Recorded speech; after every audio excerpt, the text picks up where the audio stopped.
안녕하세요, 여러분. 오늘은 서른에 된 서울의 작은 교회에서 벌어진 직분과 헌신, 그리고 한 사모의 눈물에 대한 이야기를 들려드리려고 합니다. 혹시 이 채널의 이야기들이 여러분의 신앙 여정에 작은 위로와 신앙의 도움이 있다면 영상을 끝까지 들어보신 후에 구독과 좋아요, 그리고 알림 설정으로 함께 해주시면 앞으로도 더 깊은 이야기들을 준비하는데 큰 힘이 됩니다. 그럼 사모의 눈물, 다시 깨어난 작은 교회 이야기를 지금부터 천천히 시작하겠습니다. 서울 남쪽 변두리 오래된 아파트와 상가가 뒤섞인 동네가 하나 있습니다. 골목 끝 회색 콘크리트 건물 옥상에 작은 붉은 십자가가 외롭게 빛나고 있어요. 그곳이 개척한 지 30해가 된 한 작은 교회입니다. 주일이면 80명 남짓한 성도들이 모여 예배를 드립니다. 아이들 뛰어다니는 소리, 연세 드신 성도들의 기침 소리, 80년대부터 불러왔을 것 같은 찬송가가 예배당을 채우고 있죠. 이 교회의 담임은 김도훈 목사 60대 초반의 목회자입니다. 30살도 되기 전에 단칸방에서 시작해 지금까지 이곳을 지켜온 사람입니다. 성도들은 목사님이 이 교회를 여기까지 세우셨다고 말하곤 했습니다. 그 말에는 감사와 존경이 섞여 있고 동시에 이 교회에서 목사님의 말이 곧 기준이 되는 분위기도 함께 담겨 있었어요. 교회는 겉으로 볼 때 가족 같은 교회라는 말을 자주 들었습니다. 성도들은 서로 이름을 알고 자녀들 이름까지 부르며 안부를 나누었고 오래된 교회 특유의 편안함도 분명히 있었습니다. 하지만 그 안에는 겉으로 드러나지 않는 또 다른 흐름도 있었습니다. 안수 집사와 장로를 세우는 시기가 되면 늘 비슷한 말이 조용히 오르내렸습니다. 임직할 때는 감사예물 한번 드려야지요. 큰 교회들은 장로 임직에 5천만 원도 드린다더라. 누구도 노골적으로 내라고 말하지 않았습니다. 하지만 안 내도 된다고 단호하게 말해주는 사람도 없었습니다. 그 애매한 공기가 오랜 세월 동안 이 교회 안에 자연스럽게 자리 잡고 있었어요. 박현철 성도는 이 교회에 출석한 지 10년쯤 되어가는 40대 중반의 회사원입니다. 조용한 성격이지만 예배와 봉사에 빠지지 않는 성실한 사람이었어요. 성도들 사이에서는 참 성실하고 착한 집사감이라는 말도 들리곤 했습니다. 그해 봄 교회 게시판에 집사 임직자 명단이 붙었습니다. 남자 8명, 여자 4명. 그 안에는 누구나 고개를 끄덕일 만한 이름도 있었지만 조금 의외라는 이름들도 섞여 있었습니다. 저분이 집사예요? 주일에만 겨우 나오던 분 아니었나? 원래 남자 5명만 논의되던 상황이었습니다.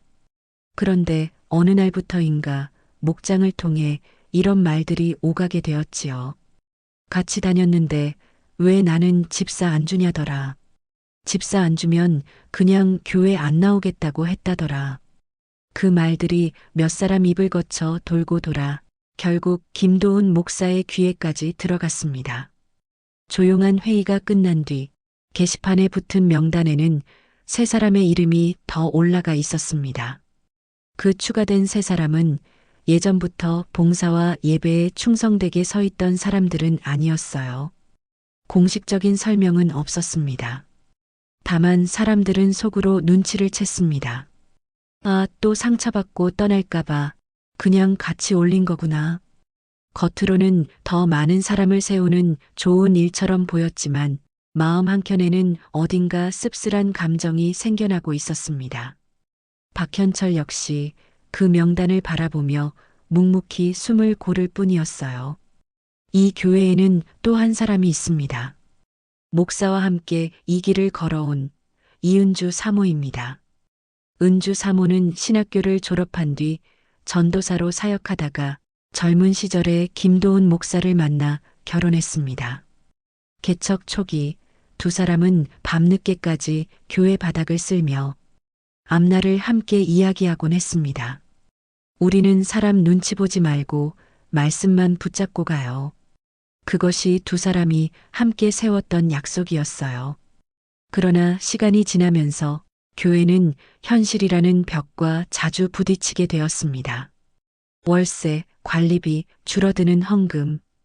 재정부 모임에서는 점점 숫자가 중요한 화제가 되어갔습니다. 목사님, 다른 교회들도 임직할 때 감사예물 드리잖아요. 직분자들이 먼저 헌신해 주셔야 다른 성도들도 따라옵니다.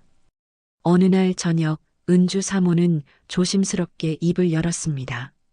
여보, 직분 맞는 문제를 물질이랑 너무 엮으면 안 될 것 같아요. 감사한 마음으로 자원해서 드리게 돕는 건 좋지만 액수를 조용히 기대하는 분위기는 좀 조심해야 하지 않을까요?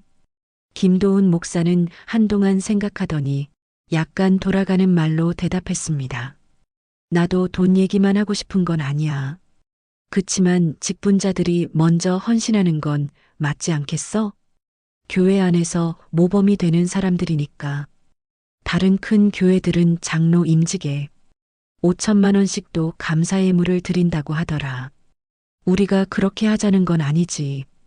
그냥 마음이 있는 곳에 물질이 따른다고 하셨잖아. 직분을 받으면서 자기 마음을 더 드리는 법을 배우게 해주는 것도 하나님 나라의 법을 가르치는 일이라고 나는 생각해. 그 말은 논리적으로 틀린 것처럼 들리지는 않았습니다. 돈이라는 단어는 거의 등장하지 않았고 헌신, 모범, 마음, 하나님, 나라의 법이라는 단어들이 대화를 채웠습니다. 그래서인지 은주 사모도 한 번에 반박하지 못했습니다. 고개를 끄덕이면서도 마음 한켠이 서늘하게 식는 것을 느꼈습니다. 헌신을 가르친다는 이름으로 혹시 성도들에게 보이지 않는 짐을 얹고 있는 건 아닐까? 집사 임직식 날 예배당 맨 앞줄에는 꽃다발과 함께 여러 봉투들이 놓여 있었습니다. 누군가는 두꺼운 봉투를, 누군가는 얇은 봉투를 들고 앞으로 나왔습니다. 그 모습을 바라보며 은주 사모는 속으로 한숨을 삼켰습니다. 하나님, 이 자리가 정말 헌신을 배우는 자리인지 눈치와 부담을 배우는 자리가 아닌지 분별할 수 있는 마음을 주세요. 이날 이후 그녀의 마음속에는 아직 말로 꺼내지 못한 질문들이 조용히 쌓여가고 있었습니다. 집사 임직식이 지나고 교회는 겉으로 보기에는 더 풍성해진 것처럼 보였습니다. 집사 명찰을 단 사람들이 늘어났고 축하 떡과 다가가 준비된 주일이 이어졌습니다. 성도들 중 일부는 이렇게 말했습니다. 이제 집사님들이 많아져서 든든하네요. 교회가 더 세워지는 느낌이에요. 그러나 예배당 공기는 조금씩 달라지고 있었습니다. 앞줄에는 새 직분자들을 축하하는 밝은 웃음이 있었지만 뒤쪽 의자에는 말없이 앉아있는 사람들이 늘어났어요. 저분이 우리보다 먼저 집사가 되는구나. 나는 형편이 안 돼서 조용히 있는데 이러다 평생 직분은 못 받겠지.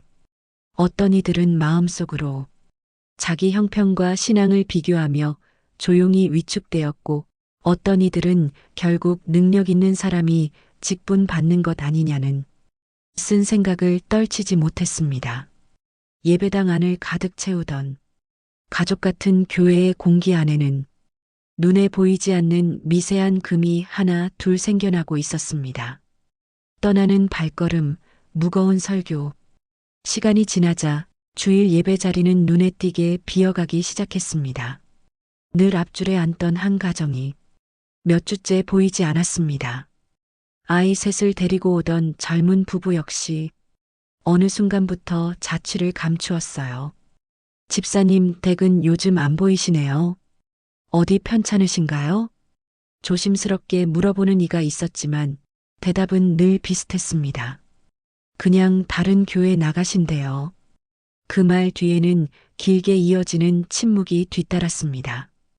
누군가는 섭섭함을 또 누군가는 혹시 우리도 떠나고 싶어지면 어떡하지 하는 알 수 없는 두려움을 느꼈습니다. 어느 주일 김도훈 목사는 설교 중간에 평소보다 낮고 묵직한 목소리로 이런 말을 꺼냈습니다.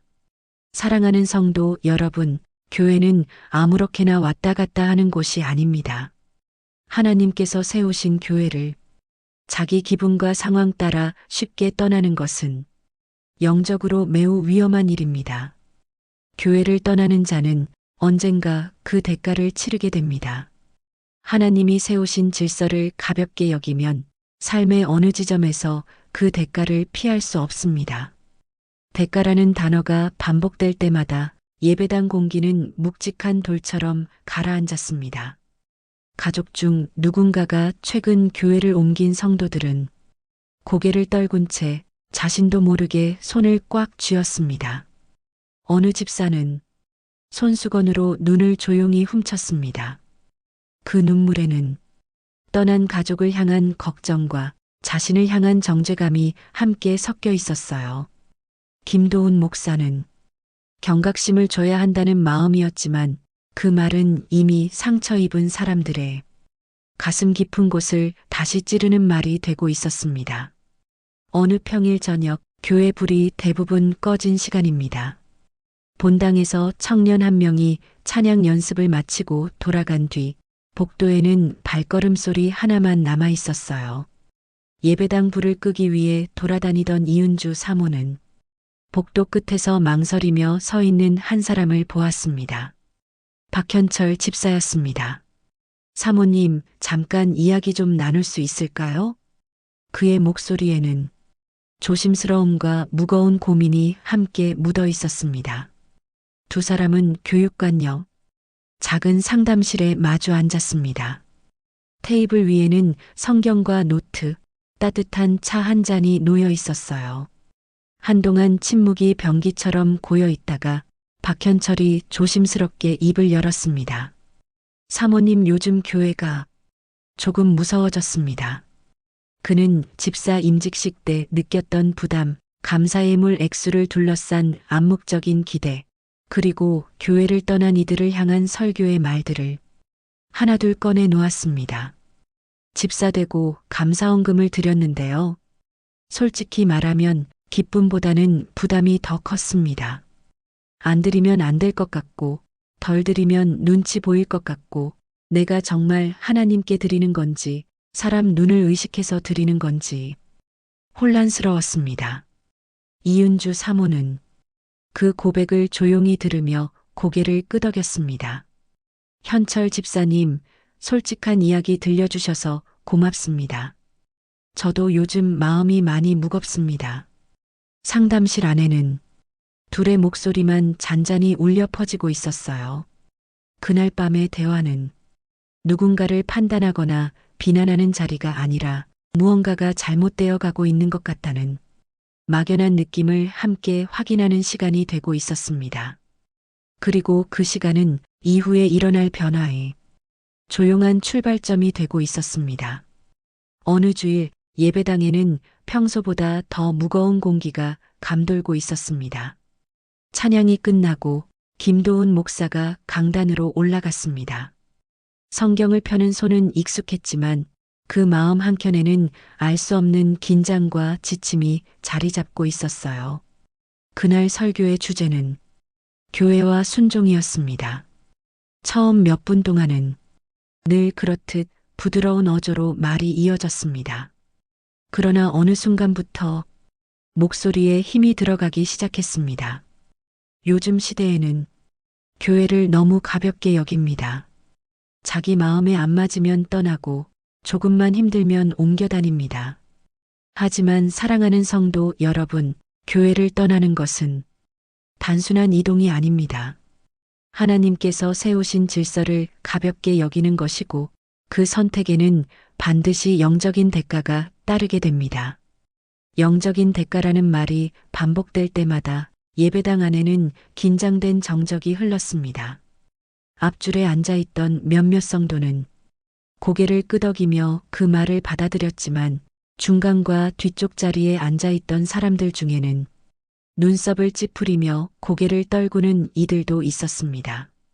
특히 가족이나 지인이 최근 다른 교회로 옮긴 사람들은 마치 자신이 정죄받는 것 같은 느낌에 숨을 깊이 들이켰습니다. 한 집사는 손수건으로 조용히 눈을 훔쳤습니다. 울음을 참으려 했지만 목소리는 이미 마음 깊은 곳까지 들어와 있었습니다. 강단 위에서는 교회를 지키고 싶다는 마음으로 선포된 말들이 자리 아래에서는 이미 상처난 마음을 더 눌러버리는 말이 되고 있었어요. 이윤주 사모는 예배당 한쪽에 앉아 그 모습을 지켜보고 있었습니다. 그의 눈가에도 눈물이 맺혀 있었습니다. 그 눈물은 맞다, 틀리다를 넘어선 말로 설명하기 어려운 슬픔이었습니다. 예배가 끝난 뒤 복도에는 여전히 웃음과 인사가 오갔습니다. 하지만 그날따라 몇몇 성도의 얼굴은 유난히 굳어 있었습니다. 성도들이 하나 둘씩 돌아가고 교회 안이 조용해졌을 때 이윤주 사모는 목양실 문을 조용히 닫고 들어갔습니다. 책상에 앉아 서류를 정리하던 김도훈 목사는 사모의 표정을 보고도 당장은 아무 말도 하지 않았습니다. 잠시 침묵이 흐른 뒤 사모가 먼저 입을 열었습니다. 여보, 오늘 설교에서 하신 말씀, 정말 꼭 그 표현까지 해야 했을까요? 김도훈 목사는 고개를 들며 되물었습니다. 어떤 표현 말이야? 교회를 떠나는 자는 영적인 대가를 치르게 된다. 하나님이 세우신 질서를 떠나면 인생에서 그 대가를 피할 수 없다. 그 말씀들이요. 목양실 안의 공기가 갑자기 무거워졌습니다. 김도훈 목사는 한숨을 내쉬며 대답했습니다. 누군가는 분명하게 말해줘야 해. 요즘 사람들은 너무 쉽게 떠나. 교회를 지키려면 이 정도 경고는 필요하다고 생각했어. 이윤주 사모의 목소리는 조금 더 떨리기 시작했습니다.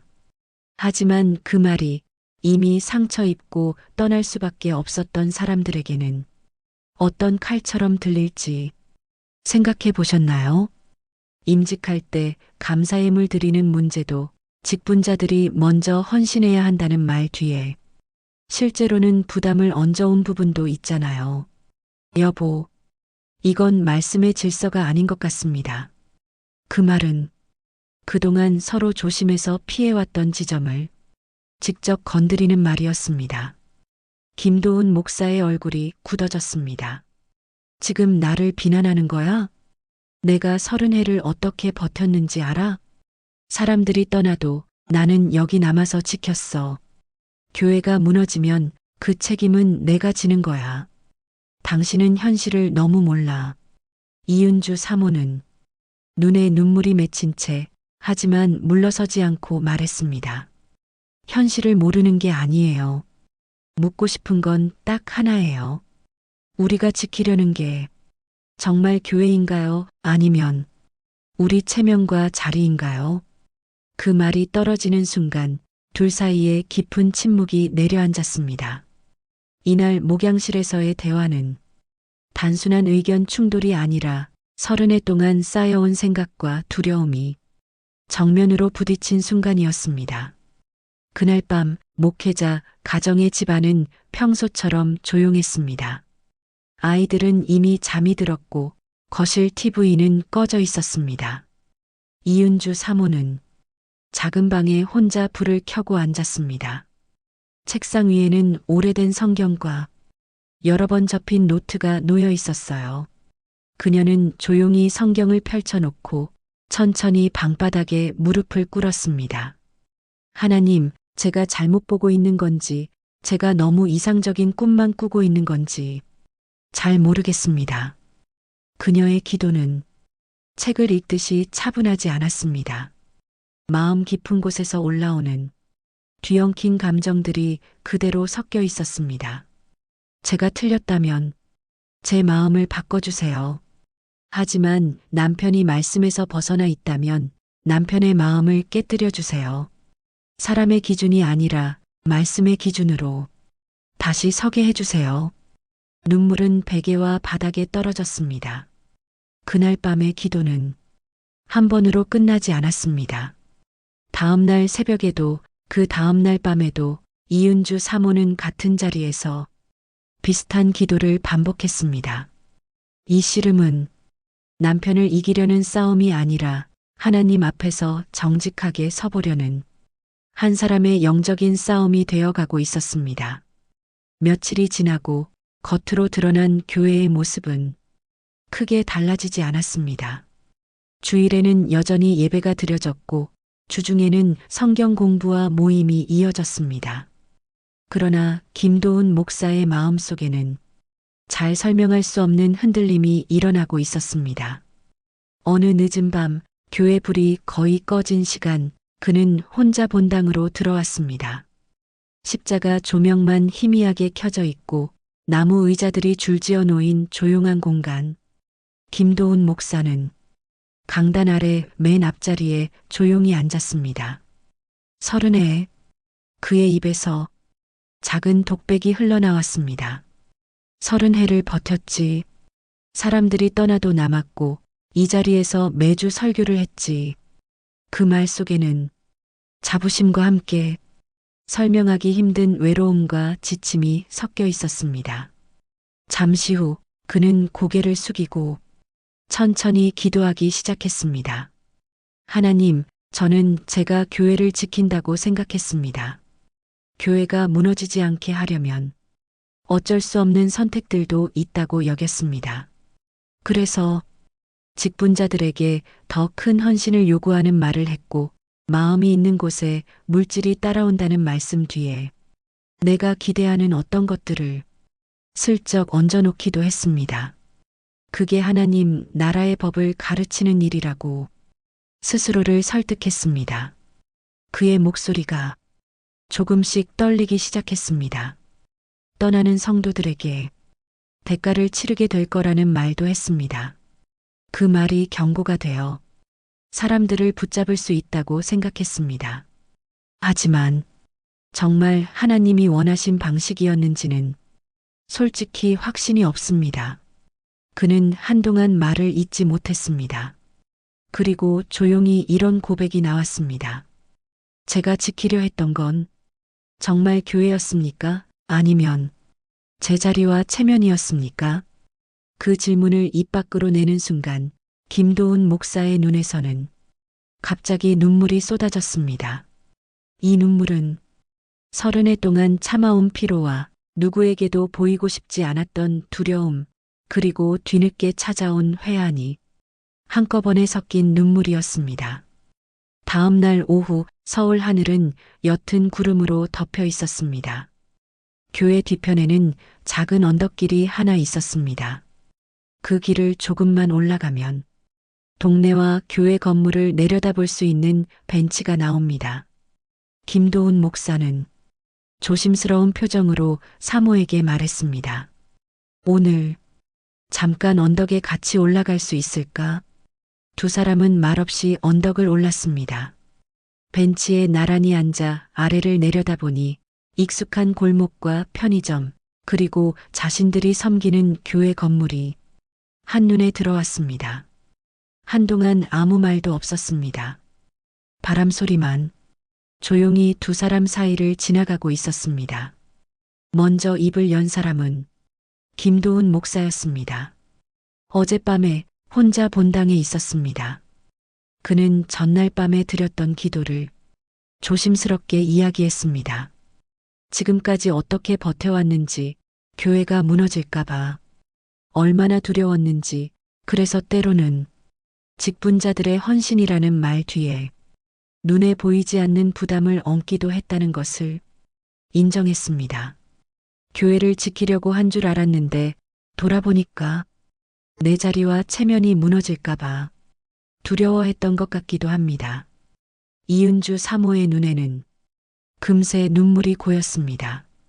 여보, 이렇게 말해주셔서 감사합니다. 그녀는 떨리는 목소리로 자신도 남편의 외로움을 다 헤아리지 못했던 것 같다고 말했습니다. 하지만 교회는 우리가 혼자 지키는 곳이 아니라 하나님이 지키시는 곳이라고 저는 믿고 싶어요. 사람의 기준보다 말씀의 기준을 먼저 붙잡으면 겉으로는 더 힘들어 보여도 결국 하나님이 책임지실 거라고 믿고 싶어요. 두 사람은 언덕 위 벤치에서 조용히 손을 잡고 기도했습니다. 하나님, 우리가 놓친 것이 있다면 보게 해주세요. 사람의 기준이 아니라 말씀의 기준으로 다시 서게 해주세요. 우리 교회가 상처를 주는 교회가 아니라 상처를 싸매는 교회가 되게 해주세요. 그 기도는 길지 않았지만 30해 동안 조금씩 굳어져 있던 마음을 조금씩 풀어주는 첫 번째 기도가 되고 있었습니다. 며칠 뒤 김도훈 목사는 박현철 집사에게 전화를 걸었습니다. 집사님, 이번 주에 시간 괜찮으시면 교회에서 커피 한 잔 함께 하실 수 있을까요? 약속한 날 저녁 교회 교육관 안작은 방에서 두 사람은 마주 앉았습니다. 테이블 위에는 커피 2잔과 성경 한 권이 놓여 있었습니다. 잠시 어색한 침묵이 흐른 뒤 김도훈 목사가 먼저 입을 열었습니다. 집사님, 먼저 사과부터 드려야 할 것 같습니다. 그는 임직 과정에서 있었던 일들을 하나씩 꺼내 놓았습니다. 임직과 관련해서 직분자들이 먼저 헌신해야 한다는 말을 하면서 제 마음속에는 재정에 대한 두려움이 있었습니다. 마음이 있는 곳에 물질이 따른다는 말씀을 앞세워 집사님들을 향해 눈에 보이지 않는 기준을 세워두기도 했습니다. 그게 하나님 나라의 법을 가르치는 거라고 스스로를 설득했습니다. 하지만 돌아보니 그 말과 분위기가 누군가에게는 짐이었을 수 있겠다는 생각이 듭니다. 박현철 집사는 고개를 숙인 채 조용히 듣고 있다가 천천히 입을 열었습니다. 목사님, 솔직히 말씀드리면 많이 부담이 됐습니다. 감사헌금을 드리면서도 기쁨보다 이 정도는 해야 하지 않나 하는 압박감이 더 컸습니다.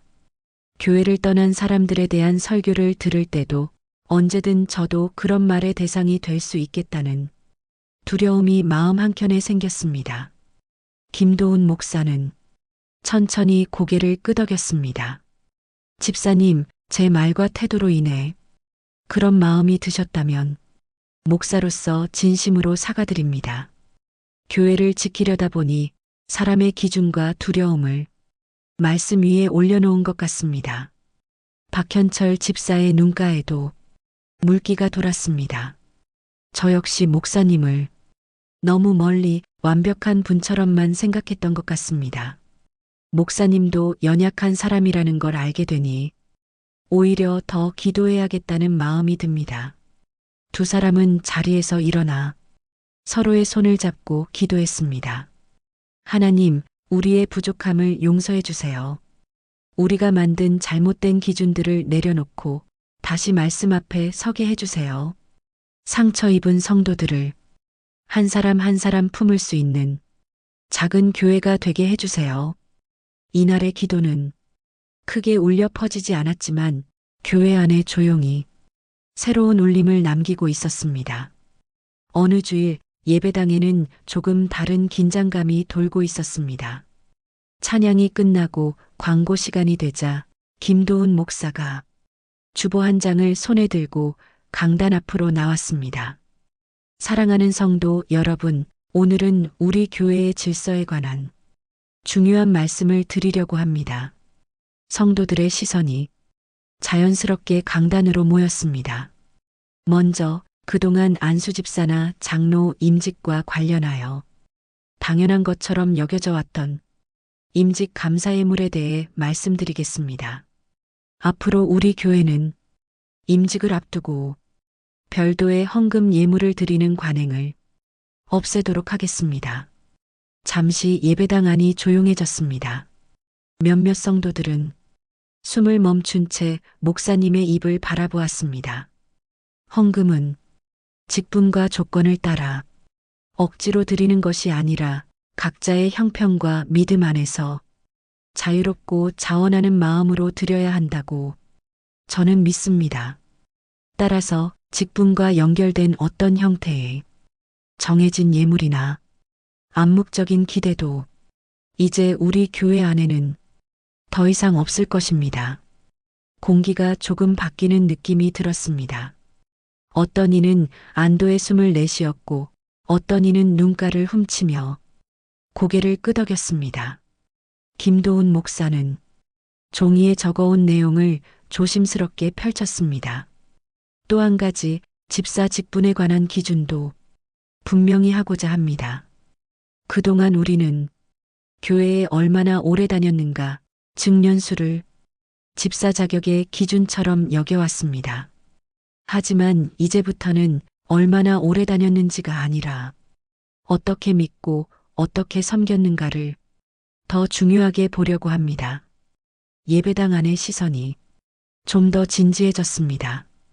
앞으로 우리 교회에서 집사 후보로 세워지는 기준은 다음과 같습니다. 첫째, 예배와 공동체 생활에 꾸준히 참여하며 말없이 봉사와 섬김을 이어온 분. 둘째, 성경을 최소 한 번 창세기부터 요한계시록까지 읽고 자신이 하나님을 어떻게 만나게 되었는지, 지금까지 믿음의 길을 어떻게 걸어왔는지에 대한 간증을 A4 용지 2장 분량으로 정리하여 제출하신 분. 셋째, 집사 직분을 자리나 칭호가 아니라 하나님과 교회를 더 깊이 사랑하기 위한 새로운 책임이라고 기꺼이 받아들이는 분. 성도들 중 몇몇은 놀란 눈빛으로 서로를 바라보았습니다. 그러나 많은 이들의 마음 한켠에는 묵직한 울림이 생겨나고 있었습니다. 사랑하는 성도 여러분, 저는 그동안 교회를 지키기 위해 한다고 하면서도 사실은 사람의 기준과 두려움을 말씀 위에 올려놓은 부분이 있었다고 생각합니다.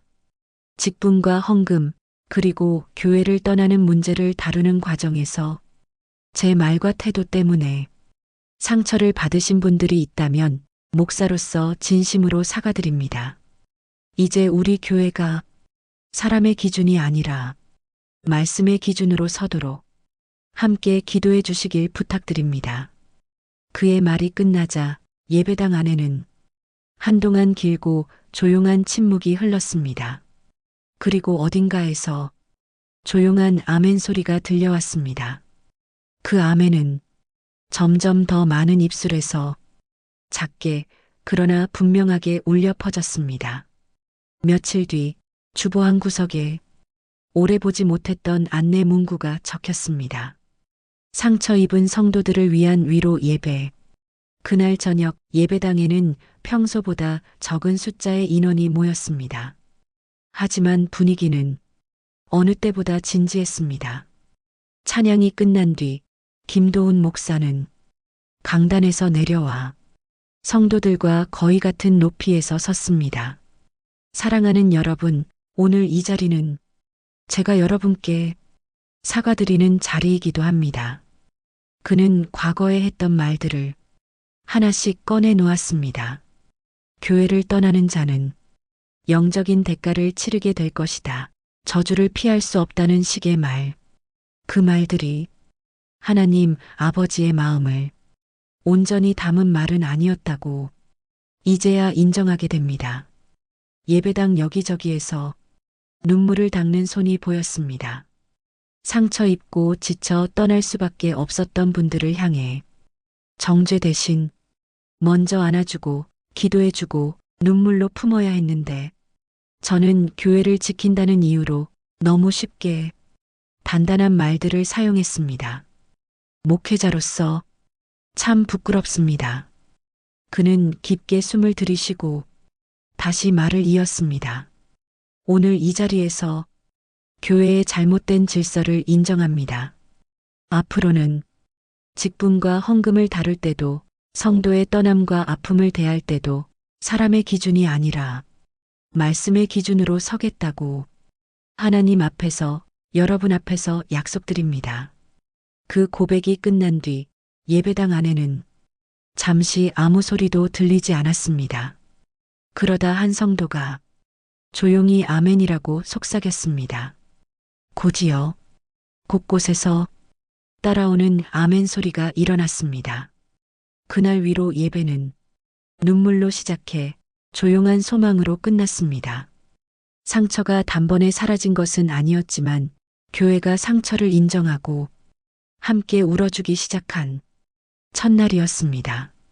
사모의 일기, 작은 교회의 남은 기도. 몇 년의 시간이 흘렀습니다. 교회 건물은 여전히 회색 콘크리트 건물이었고 옥상의 붉은 십자가도 예전과 다르지 않았습니다. 하지만 안에서 들려오는 이야기는 조금 달라졌습니다. 임직을 앞두고 예물 액수를 걱정하는 대신 성경을 한 번이라도 끝까지 읽어보려고 얼굴을 붉히며 성경을 펼치는 사람이 생겼습니다. 집사 후보로 세워지기 전에 성경 일독을 꼭 하고 싶다는 말을 하는 이들이 조용히 늘어났습니다. 속으로만 상처를 품고 있던 성도들이 위로 예배를 통해 조금씩 자신의 이야기를 나누기 시작했습니다. 어느 늦은 밤 목회자 가정집 한켠 작은 책상 앞에 이은주 사모가 앉아 있었습니다. 책상 위에는 오래된 일기장이 펼쳐져 있었고 창밖에는 여전히 작은 교회 건물과 붉은 십자가가 보였습니다. 은주 사모는 펜을 들고 천천히 글을 적었습니다. 완벽한 교회는 아닙니다. 여전히 부족함도 많고 여전히 상처도 있습니다. 하지만 이제 이 교회는 직분을 돈과 연결하는 것을 당연하게 여기지 않게 되었습니다. 떠난 이들을 저주처럼 말하는 대신 눈물로 기억하며 기도하려고 애쓰는 교회가 되었습니다. 사람의 기준보다 말씀의 기준을 먼저 떠올리려는 노력이 시작된 교회가 되었습니다. 그녀는 마지막 줄에 조용히 이렇게 적었습니다. 이 교회를 바꾼 것은 거창한 전략이 아니라 하나님 앞에서 드린 눈물 어린 기도들이었다는 것을 다시 고백합니다. 일기장을 덮으며 은주 사모는 조용히 기도했습니다. 하나님, 이 작은 교회를 끝까지 붙들어 주세요. 그리고 이 이야기를 듣는 어느 교회의 성도들과 사역자들에게도 사람의 기준이 아니라 말씀의 기준을 붙드는 용기를 허락해 주세요. 서울 변두리 작은 교회의 십자가 불빛이 밤하늘에 조용히 빛나고 있었습니다. 그 아래에서 여전히 연약하지만 하나님을 바라보며 걸어가려는 작은 무리가 다음 주 예배를 준비하고 있었습니다. 오늘 이야기는 여기까지입니다. 만약 이 작은 교회의 이야기가 여러분이 겪었던 교회와 직분, 헌신의 고민들을 떠올리게 했다면, 그리고 혹시라도 나만 이런 고민을 한 게 아니구나 하는 위로가 되었다면 이 채널의 구독과 좋아요로 함께 해주세요. 또 여러분이 겪으신 이야기나 기도 제목이 있으시다면 댓글로 짧게 남겨주셔도 좋습니다. 함께 읽고 함께 기도하는 마음으로 살펴보겠습니다. 다음 시간에도 사람의 기준이 아니라 말씀의 기준으로 다시 생각해보는 이야기로 여러분을 찾아뵙겠습니다. 감사합니다.